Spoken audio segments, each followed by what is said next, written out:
the Abraham Accords have been, I think, a tremendous success. I think you're going to see a lot of countries joining pretty soon. As you know, we have our original group, and it's so successful for them. Economically successful. It's been that. Nobody left, even during this time of conflict. So, no, I think Lebanon has a very important place.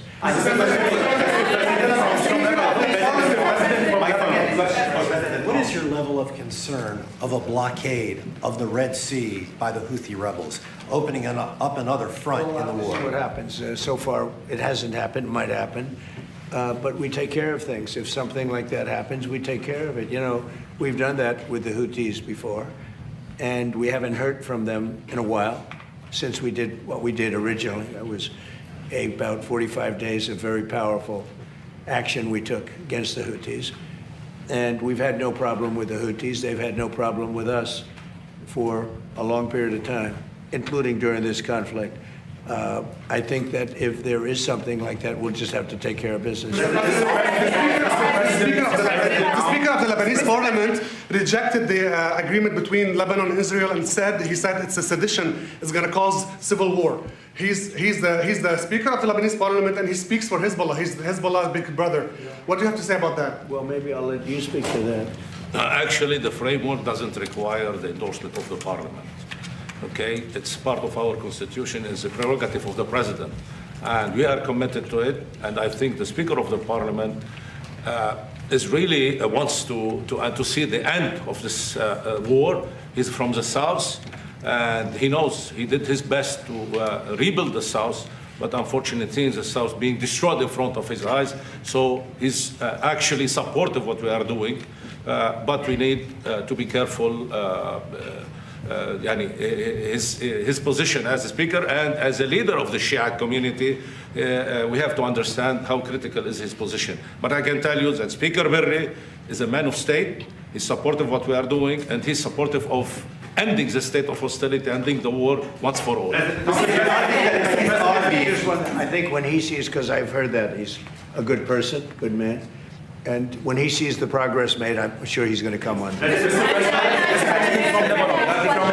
From NCI TV from Lebanon. I have two questions, please. When will the Israeli army fully withdraw from Lebanon? Is there a clear timeline for that? And last question, please. Last week you met with the Iraqi Prime Minister and discussed him or described him as handsome and saying he could become one of the best leaders in the Middle East. How do you describe Which one are we talking about? the Iraqi Prime Minister? Yes. How do you describe President Joseph Aoun? Well, I'd say he's handsome also, and I think he could become one of the most important leaders in the Middle East, actually, if we do this, because they've been trying to do this for decades, right? Decades and decades. So if I made that statement about somebody else, I would put him in the same category. When the Israeli army withdraw from Lebanon, is there a clear timeline for They're that? in the process of doing that. They're in the process of redeploying to other sections. And again, they get along very well. That was a great agreement they signed with Lebanon, and they're redeploying. Mr. President, the Lebanese army needs help, and the United States said that it's very important for the Lebanese army to take over the villages that Hezbollah withdrew from. How are you going to help them, and how the CENTCOM is going to be speaking involved about that today. to ensure that they will be in the We'll south? be speaking about that today with your president, and we have some very concrete plans already in store for that, with others going in and helping. But they're also becoming much more self-sufficient. And we will be speaking about that. That's one of the subjects we're going to be talking about. Thank you, Mr. President. My question is, the Lebanese army said today that Israeli forces opened fire in proximity to the Lebanese trying to deploy in one of these pilot zones. This is day 2 of the pilot zones. Are you prepared to take any additional steps to put pressure on Israel to withdraw, which I believe President Aoun is planning to ask you? Well, I just heard about that before this conference just happened, and we'll be looking at that, yeah. Mr. President, there are no signs that Iran is ready to stop fighting. So what is the plan? Is the plan to just keep bombing until they give up? There are no signs. Why, do you know something that I don't know? Well, they continue to attack our allies and You kill don't know Americans. what the dialogue is behind the scenes, that they want to meet desperately to try and end it because they're getting decimated. You don't get that when you listen to your fake station, but You don't know. You don't know anything. So talks are you know still something that I possible, don't likely? know? Do you know something I don't know? Well, tell us. I will tell you, they want to desperately meet, and until they're ready to meet in a meaningful way, we have no interest in even. Mr. President, are you planning on putting any pressure or consequences on China for what you announced about them meddling in the 2020 election? Well, we're going to talk to them about it. It took place a long time ago. I think China's maybe a little bit different today than it was then. But look, they do things and we do things to them. I'll be honest. We do things to them, too. It's not a one-way street. But we'll be talking to them, yeah. Mr. President, it's something that doesn't get talked about a lot, but the Border Patrol recorded 14 consecutive months, no releases at the southern border. This is something you talked a lot about on the campaign trail, that you couldn't run on the job that you did on the southern border. Do you feel similarly at this point in time with midterms, considering how well of a job you've done? What is the lesson to be learned about Border Patrol? Well, thank you for that question. The fact is, and maybe it pertains a little bit with respect to you and borders and everything else, we had a border that was totally out of control. I probably won the election, at least partially, on the border, would you say? And the border now, we literally in 14 months, I think it came out this morning, actually, it was just announced, and in 14 months we had nobody coming through, zero people. I have to understand, millions came through, and we had zero people come in illegally into our country. And that's made by people that happen to be Democrats, largely Democrats, the people that do those stats. And I'm sure they don't like saying it, but we really had virtually nobody coming in, and they actually say nobody, not even virtually. So it's amazing what's happened there, and very people talk about that anymore. You know, they don't like talking about that. They don't like talking about Venezuela, where we lost no people. I'll be going to Dover for something that I feel is it's a great honor for me to do it. These are people that want it, and they feel like I do, that Iran cannot have a nuclear weapon. Very simple. It's a very simple dictum. They cannot have a nuclear weapon, and they won't have. They're not going to. They have no chance of having a nuclear weapon. And as far as Iran is concerned, I'll let Pete maybe say a couple of words, but we are doing very well. We are degrading them at levels that nobody thought was possible. They're being degraded really so seriously. They did slip something through in Jordan, and if we had other operators, you know, would not happened, unfortunately. But because we have the best equipment in the world, you know, we've stopped almost everything. But when you let other people do your job, with the United States, we let other people do the job, and sometimes it doesn't work out so well. But we're going to be going and paying our respects at Dover. Pete, would you like to say just how we're doing, generally speaking? Well, it'll be an honor as well to join you at Dover to recognize these incredible Americans who committed to the cause just like you are. Something no president's been willing to do. 47 years, they build up a conventional capability like the North Koreans did. Remember, that's how North Korea made their way to a bomb. So much weaponry that no one was willing to stand up to them. President Trump was, and it continues to this day. Iran's been given every opportunity to negotiate, to show that they're reasonable on the Strait of Hormuz. But if they're going to shoot at commercial shipping, then we're going to hit them, as the president said, 10 times harder, which every night we're degrading them further and further. And the president has all the options necessary. If they want to talk, they can talk. Otherwise, they can deal with the War Department, and we're prepared to do that. The blockade is up and fully, I mean, it's, nobody gets through. Nobody gets through the blockade. It's like a steel wall. Mr. President, thank you, Mr. President. Yesterday, there was another attack on an ICE facility, this time in New York City. What, in your view, is prompting these attacks, and do you have a message for those who are attacking ICE? You're talking about the fire that was set in front of the federal building? Well, this is what's happening with the people that they allowed to come into our country. They shouldn't have allowed them to come in. They shouldn't be here. They're radical lunatics, and I'm getting them out. You know, we're getting them out at a pace. You know, we've gotten rid of more than any other president. I read stories, they try and give you phony stats. I was with Tom Homan this morning. He'll give you the statistics if you want, but we're getting bad people out of our country at levels never seen before. There's never been a time when more bad people, and you take a look just here in Washington, we took out almost 5,000 hard-line, hardcore criminals, most of whom came in during the open border periods of the previous administration. An amazing statistic, and this is something that I hate to be talking about in front of the president of Lebanon, but he's got his problems and they're different problems, but we don't have any problems in Washington, D.C.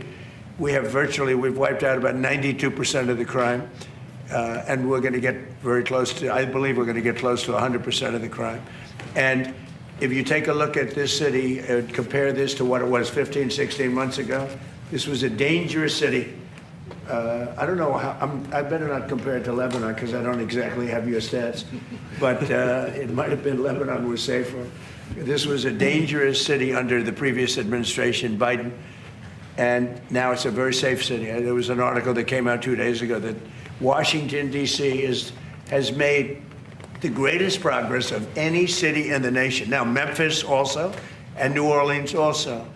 And if they would ask us for help in Chicago, we would turn that around so fast. If they'd ask us for help in New York, we would turn that around so fast. Los Angeles, we would turn that around so fast. But the stat that's so amazing is that 2% of the people create 91% of the crime. Think of that. It's a great stat.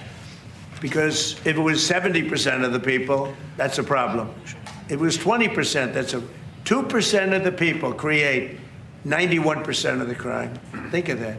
2% of the people, you can handle that easily. So Washington, D.C. is now one of the hottest cities in the country. We have the hottest country in the world. But Washington is now hot. And I do have to say one other thing. We just had the World Cup, as you know very well. And it was the most successful World Cup ever.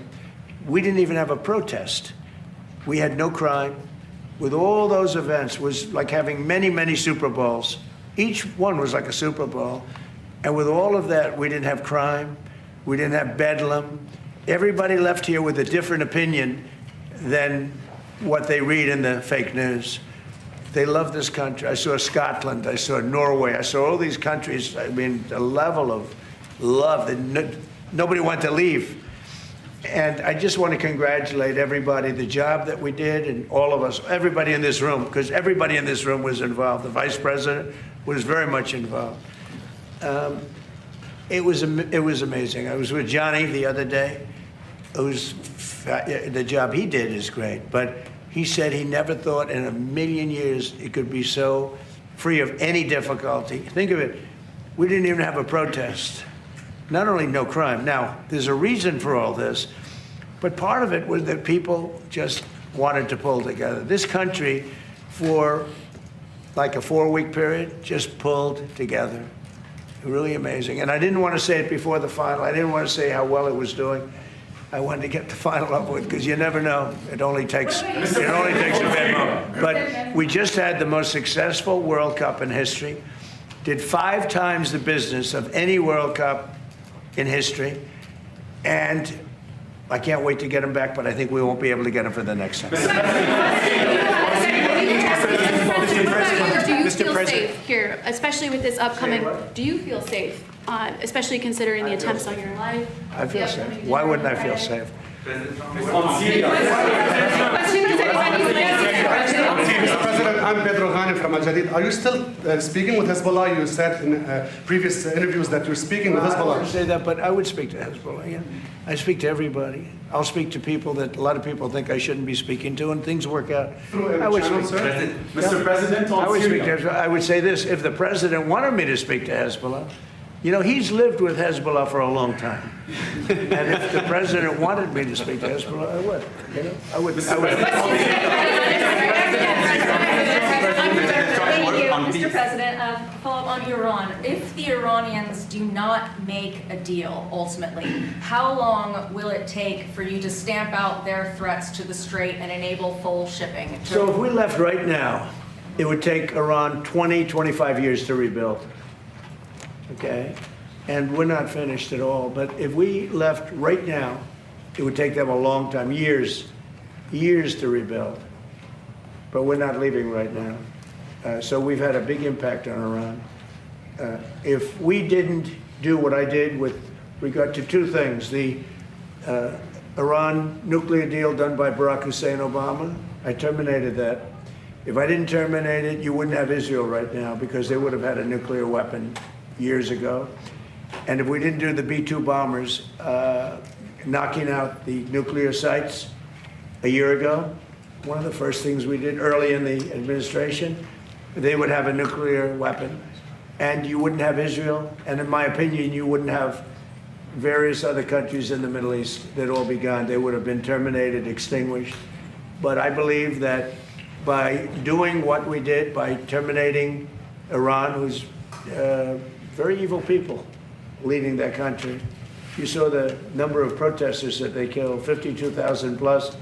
I put a couple of them up today, young kids, they kill them. They kill them like they're candy. It's crazy what they do. They treat them so badly. They're just killing people just at random. Over 52,000 people, and nobody talks about it. But if I didn't do the attack on their nuclear sites, or if I didn't terminate the Obama agreement with Iran, which was an absolute hit on having them get, that was a road to a nuclear weapon.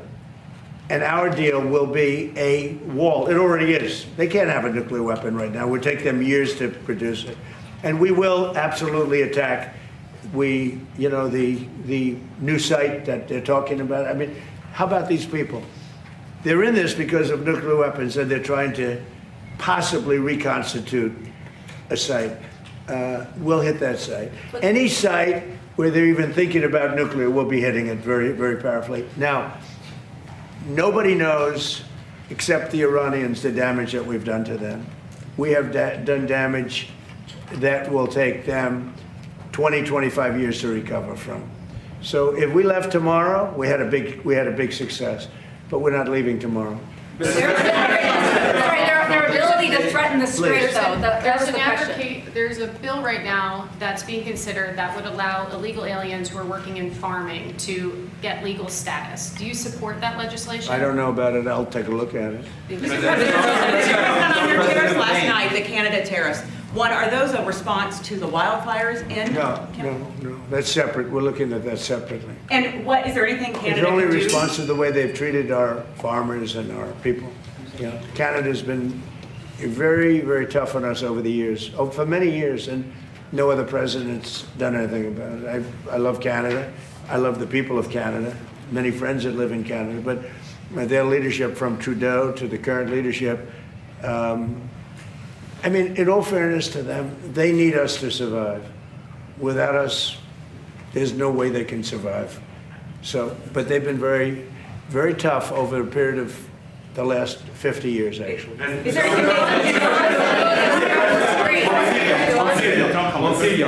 Tony Murad, LBC TV from Lebanon. Do you still support Syria entering Lebanon to disarm Hezbollah?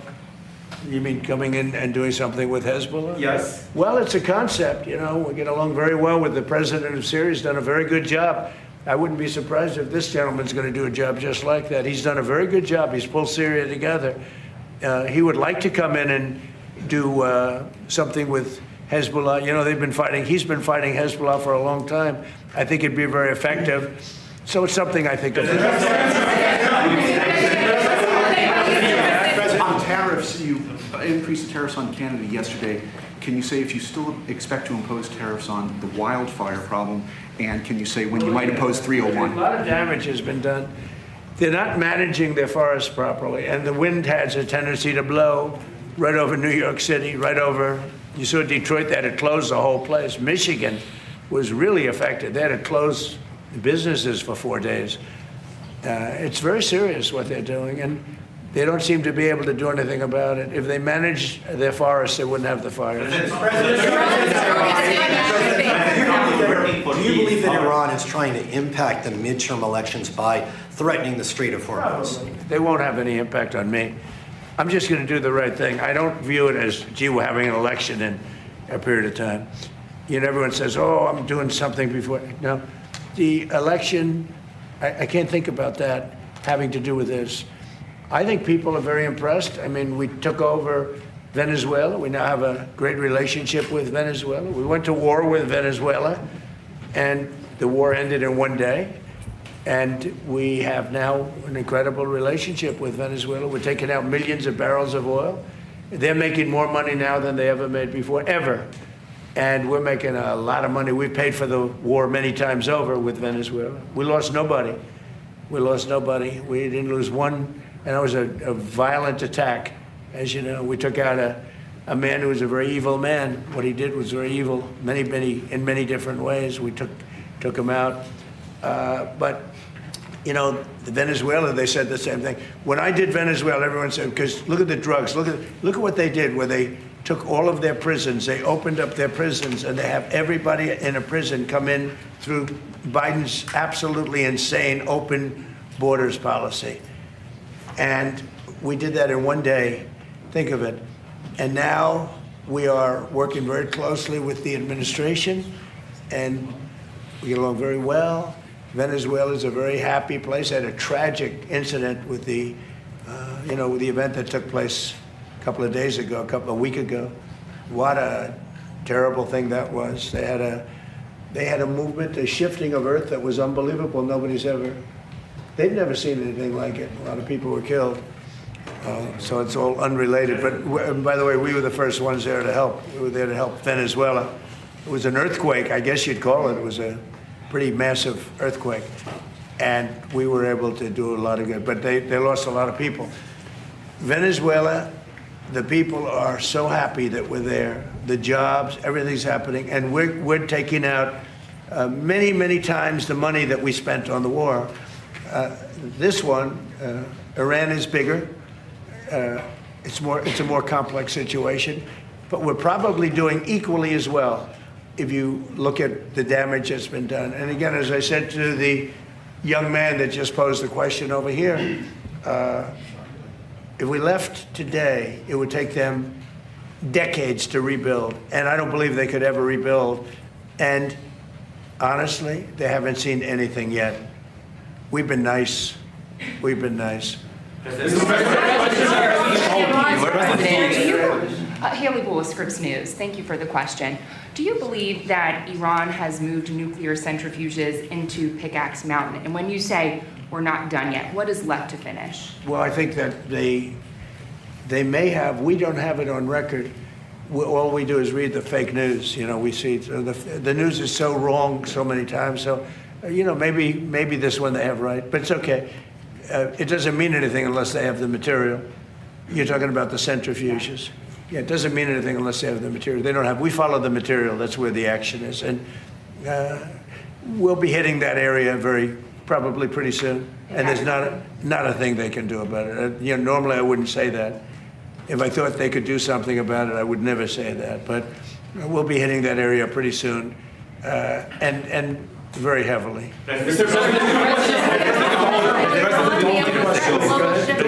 Two years ago, during the campaign, I interviewed you, and you told me on MTV Lebanon that the peace will happen in Lebanon. And every word you said during the interview, it's happening today. Like from the first day in the administration, you were working hard for peace.